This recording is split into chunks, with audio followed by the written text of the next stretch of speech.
The Narcissist soft launches the new Intimate Partner Primary Source. Hello, I'm H.G. Tudor. Most narcissists require an intimate partner primary source. Not all, but most. The reason for this is that it is the intimate partner primary source that provides most of the narcissist's requirements vis-à-vis the prime aims. Narcissists have something called a fuel matrix. This consists of a variety of people who hold different positions within that fuel matrix. All of those individuals provide fuel to some extent. They have to be controlled. The extent to which they're relied upon for fuel will vary. The amount of fuel that they will provide will vary. The frequency of the provision of the fuel will vary. The potency of the fuel will vary. If you'd like to understand more about the concept of fuel, you ought to read my brilliant book, Fuel. You can get it on Amazon or in the Knowledge Vault. Details in the video description. You can also understand the makeup of the narcissist fuel matrix by reading Pipelines and also obtaining understanding changes to the fuel matrix so that you gain insight into how those positions can shift. All of those individuals in the fuel matrix may also provide character traits. Some don't. Some may provide more than others. They may also provide residual benefits. Some may provide none whatsoever. Some individuals may provide extensive residual benefits. But the reason why the intimate partner primary source is selected to hold that coveted position of intimate partner primary source is because that is the person who is deemed easiest to control, who also provides lots of fuel, who also provides character traits and residual benefits. It might be the case that somebody provides plenty of fuel but is difficult to control, so they might be kept as an intimate partner secondary source. It could be that someone's really easy to control, but their fuel output isn't that good, nor are their character traits or residual benefits. So they could stay as a tertiary source or maybe a non-intimate secondary source. The way to look at it is that with regard to your grocery requirements, you're more inclined to go and get them all in one place at a supermarket rather than draw them from lots of different independent shops because, quite frankly, it's easier. And as I've explained on many occasions, the narcissism wants an easy ride. It wants economy of effort with the maximum return. And that's why the intimate partner primary source exists.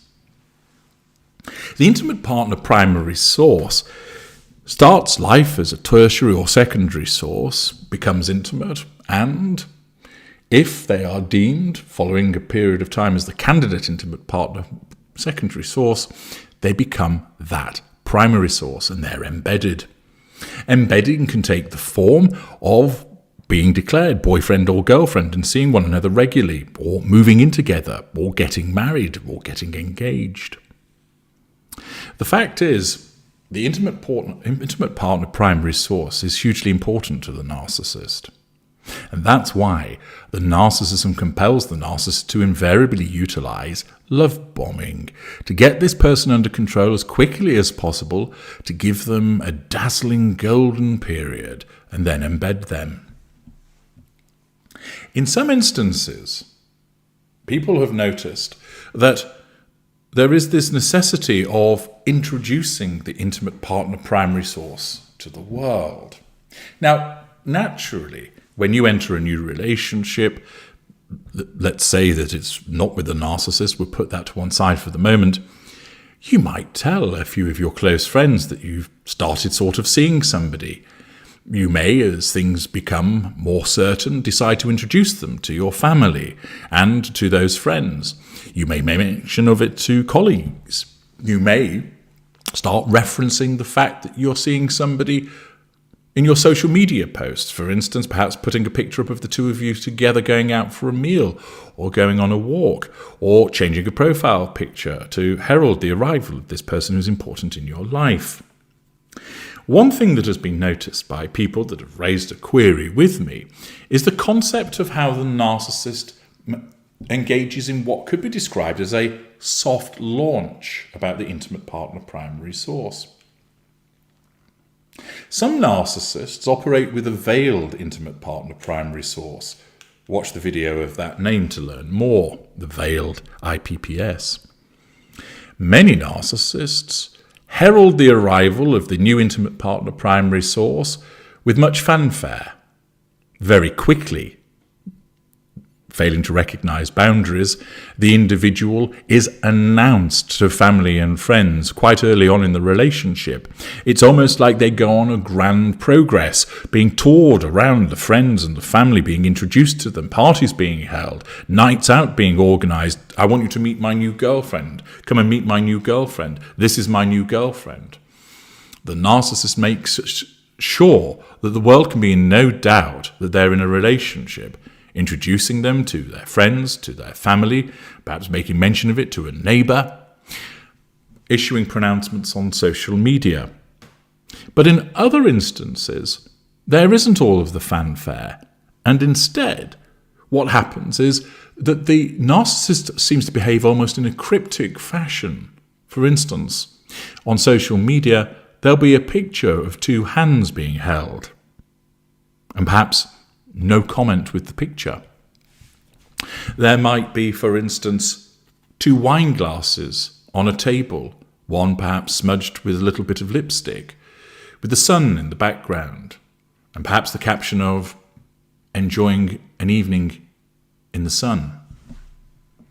There are differing ways by which the narcissist, commonly using social media, announces or hints at that there is someone special in their lives.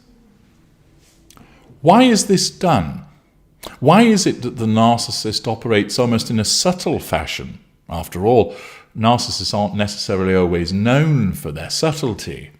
Why is it that the narcissist is operating in this fashion to hint at the arrival of somebody, not actually showing a full photograph of who they are, not even naming them, not saying that they have a new boyfriend or girlfriend, just dropping fairly obvious hints nevertheless, but they are hints, with the hand holding and perhaps a picture from behind of somebody from a distance, or perhaps a name written in the sand, partially obscured, or initials carved into a tree, vandalizing it, whatever it might be. There isn't the out-and-out proclamation that's issued by the narcissist, but rather this apparent soft launch. Is the narcissist ashamed of them? Is the narcissist perhaps hesitant of upsetting people? Well, no. Is it the case that the narcissist is doing this to provoke the former intimate partner primary source? This, of course, is commonly the complaint of the former intimate partner primary source, who, of course, is breaching no contact by looking at the narcissist's social media. They should not be doing this. But perhaps they have failed to understand they're dealing with a narcissist, or they don't fully understand what no contact means, or they are just being driven by their emotional thinking to go and look. They see these cryptic messages or photographs, and they immediately think, this is being done to wind me up. In most instances, the answer is no, it's not, because you're not even on the radar of the narcissist. You don't exist any longer. They're focused on the new person. That's who matters.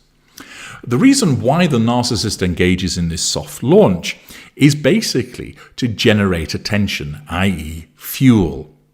It's done to say to people, nudge, nudge, wink, wink, I've got a little bit of a secret here, but I want you to know that I've got a secret so that you come and ask me about this secret.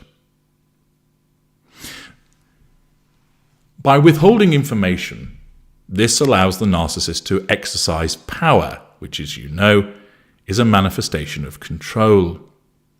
By not revealing all, but by suggesting that there is somebody new in their lives romantically, this naturally cultivates interest amongst those in the fuel matrix. Friends inquire, oh, so who's this then? And the narcissist may remain silent. The fact is, Because that person has responded to the post, that has demonstrated that they're under control, and their response provides fuel. There might be speculation amongst the commentators themselves on the relevant post on social media, which of course will greatly please the narcissist, because this interest generates fuel and shows that those individuals are under control because they have responded to the cryptic post. It may necessitate people getting in contact by sending a message direct or ringing up. Come on then, what's all this then? Saw the picture of you holding hands with some woman? Have you got a new girlfriend? And the narcissist may then be inclined to provide further information, which of course elicits a further response by way of control and fuel. It might be that the narcissist is rather coy. That's for me to know and for you to find out. And they're doing this because they're enjoying wielding that power of knowledge over friends and family. They want people to know that they have a relationship because, of course, that makes them look good. The fact that somebody can essentially stand them and wants to spend time with them is seen as a plus. They want people to react to it. Of course, their narcissism demands it. And they do react because the fact of the individual not giving full disclosure as to who it is, where they've come from, the circumstances of it, proves to be intriguing, and many people are truth seekers, and therefore they are inclined to respond. The narcissism recognizes this and plays to that need for people to know, whether it's simple truth seeking or the fact that they're just inherently nosy. The fact is, it benefits the narcissist either way. Accordingly, the reason that a narcissist engages in the soft launch of the new intimate partner primary source is all about the exercise of control over people in the fuel matrix, lined up to draw fuel from them, and is all about necessitating those responses to provide that control and fuel. It is not done specifically to irk the former intimate partner primary source. In most of these instances, they are not of a concern to the narcissist at that juncture. They're not on the radar, and therefore they don't exist.